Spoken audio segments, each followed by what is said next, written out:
What's going on? So today I'm going to be reviewing or doing a video essay on a song given by the professor. Uh, Beforehand, I would like to apologize for the hair. And there's no controlling it. I've given up a long time ago. And also the Jack Daniels shirt. I feel like that's just in poor taste, but it's all I have right now.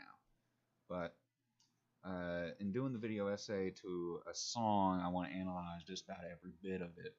And I think the one of the most important parts of an analysis is also looking at the title. So we got to see what this says. It says, Praise to the Immortality of Jesus. So immediately what I'm thinking of is a big old badass biblical choral choir, just going off. Um, but I guess we'll see how it sounds. My guess is probably has something to do with religion or has some thematic substance relating to religion. And also have the study questions to kind of guide my thinking.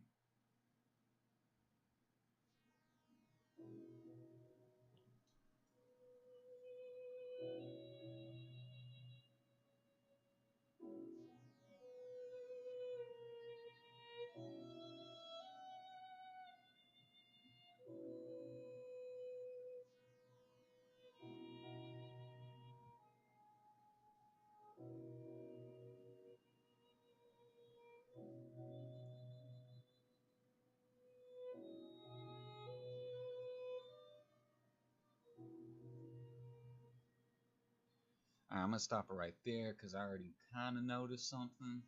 Uh, as maybe some hints towards what time period this was written. I'm getting real modern vibes, kind of like Schoenberg or Schoenberg or however you say it. Just that nasty natural that you hear, yeah, he's really hitting that chromatic scale, and this is all in the thematic exposition, which isn't really like helping suggesting the overall direction of the piece. Although I would say that the rhythm is established, but uh, let's dig into it further.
So, from what I can tell, this might just be a piano violin piece.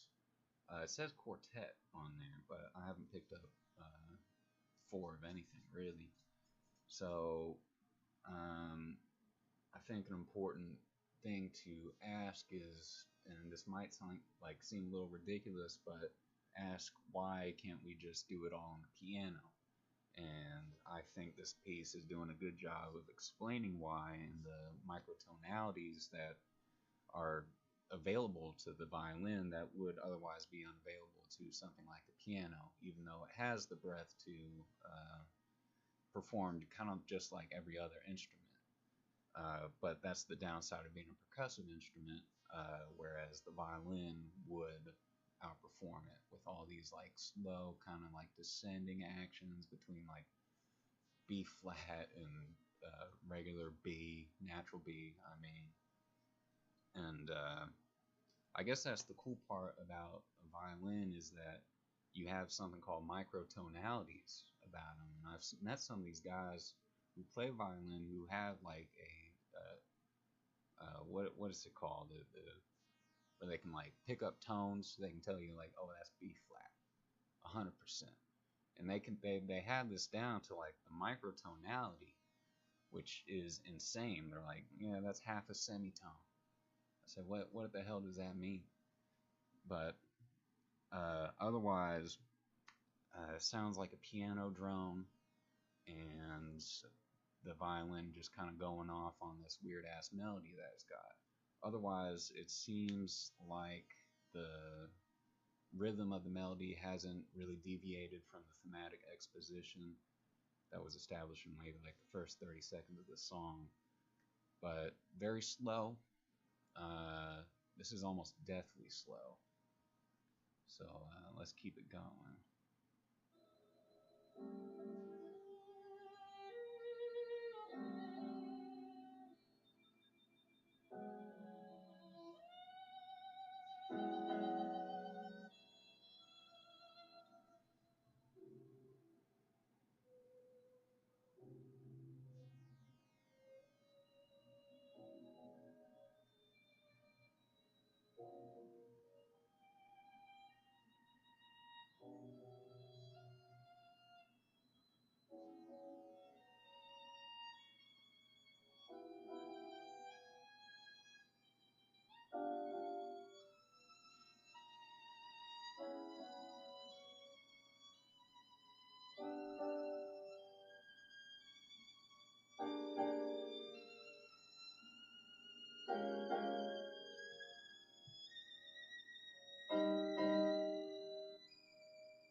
Alright, that part was kind of popping.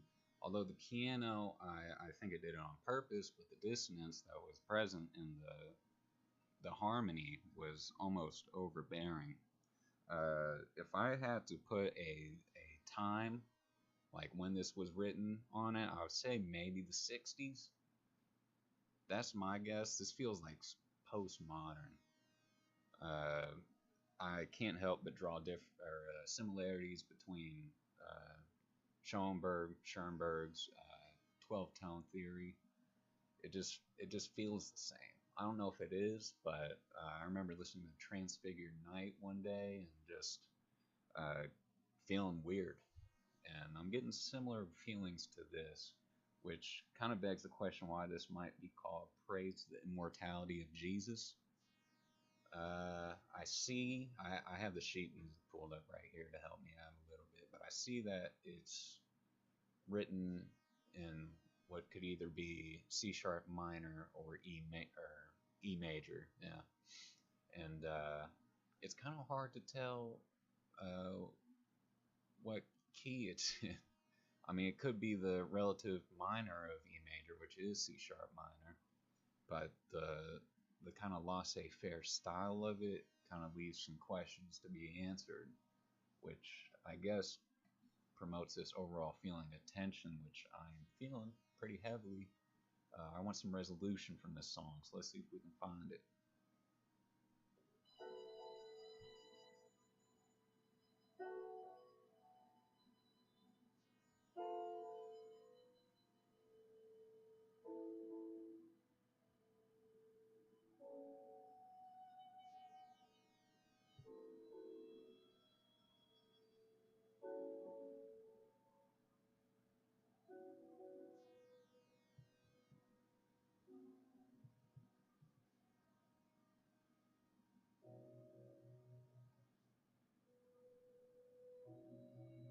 And there it is. And there it is. Okay, I'll get back to it.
Okay, I just want to point something out. One of the things I'm noticing about this song is that um, I think conventionally what you would expect is the melody to resolve itself. Whereas in this song, you don't really notice that. It sounds like the melody or that upper frequency is just constantly depleted and dissatisfied. But it feels like the harmony is kind of pulling its weight and then some. It's giving the song direction, uh, where otherwise, if this was just that violin, I would be not listening to this. But with this harmony, there's a certain amount of richness that is giving the melody that seems pretty unique. So let's keep it going.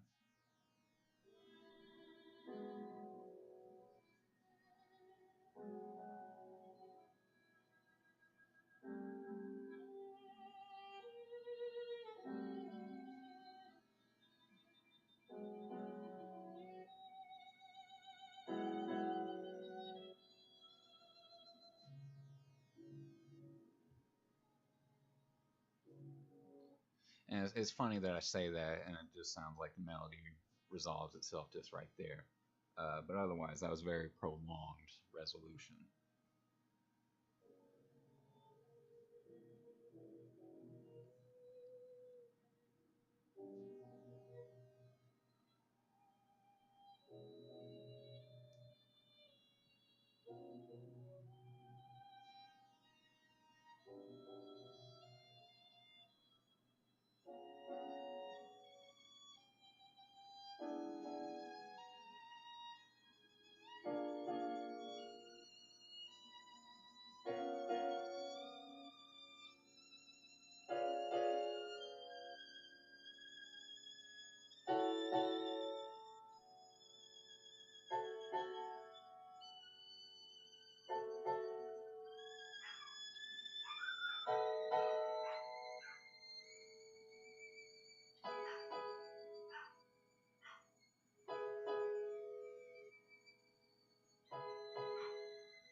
I would say that part was pretty interesting. Um, I think the biggest question to ask is why were those notes so heavily accented with that tenuto? Um, it was pretty obvious that it was a rising action, but how I think it didn't really do it in a conventional way, and I think that's a gonna be a word that comes a lot with this song is unconventional. It doesn't really follow the rules how we're used to seeing them because we just had a rising action that didn't really do anything after it rose. It just kind of slowed, and we have this melody that's crazy, a lot of naturals, a lot of flats, sharps, uh, but we got this harmony that's just really bopping. Let's keep it going.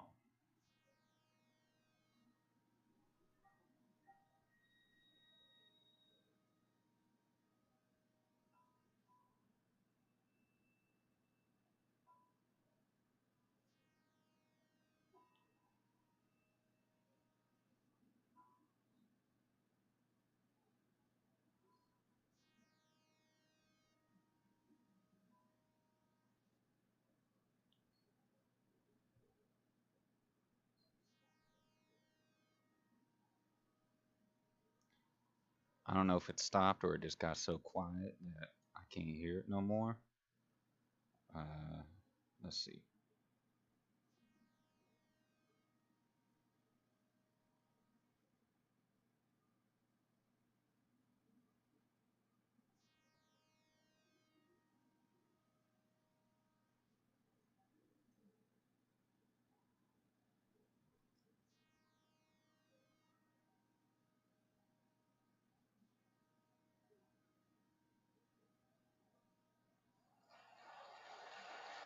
Okay, yeah, there's the applause. And there's another thing, another rule that they broke was that they didn't have a cadence.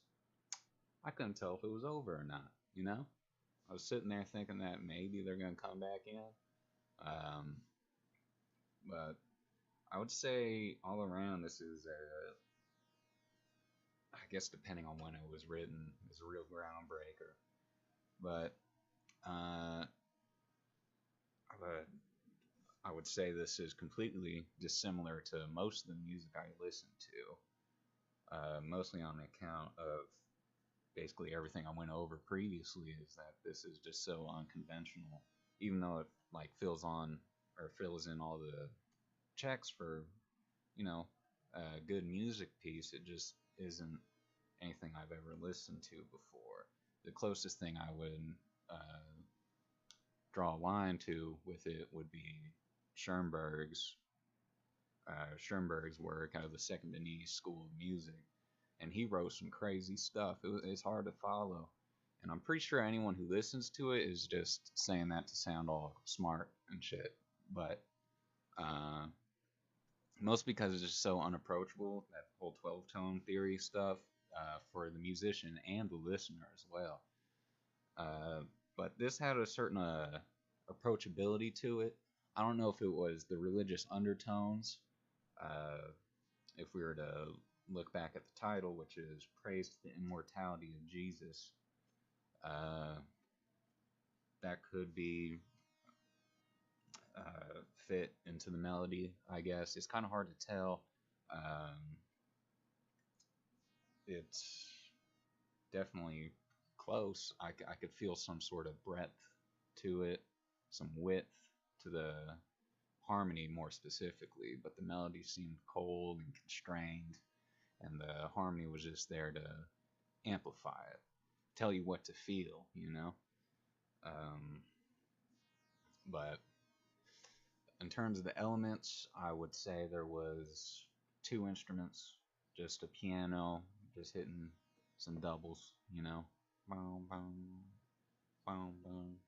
And I think there must be a lot of transcriptions of the song, because the sheet music I have for it does not match at all what I was hearing. But it did look like it matched the key and everything, the general melody. But there must be different arrangements involving different, piano parts, because this looks completely different. In terms of, is there a form to this movement? It would be kind of hard to say. At a certain point, the melody started to become like indistinguishable from the previous segments of the song itself, or the movement. Sorry. I would say that I guess the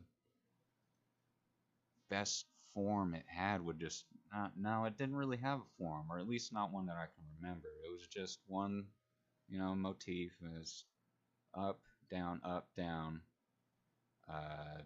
down, then it starts from somewhere higher and it goes downward. Otherwise, it didn't really feel like it followed this E major that I'm seeing, except maybe in the harmony. There wasn't really a shift to the relative minor key, which was kind of what I was expecting. I was also expecting choral music based on the title, but it looks like we didn't get any of that. I can see how that might serve the overall piece, not just this movement, which might be kind of unfair to judge it on its own. But otherwise, pretty thought-provoking, I would say. Definitely different. Maybe it will take a few more listens before I can actually kind of understand what the composer might have been getting at. Obviously, it's a bit more simplistic, with some heavy accents on the harmony itself and the violin providing the melody. the melody being cold and constrained, like I was saying, and the harmonies being rich and wide. Kind of reminds me of Ratchy or Rachmaninoff. Just that width, just all over the keyboard. But yeah, I would say I mostly listen to just weird shit now, and this, I guess, kind of fits it. It's just a different genre. But otherwise, I think that just about wraps it up.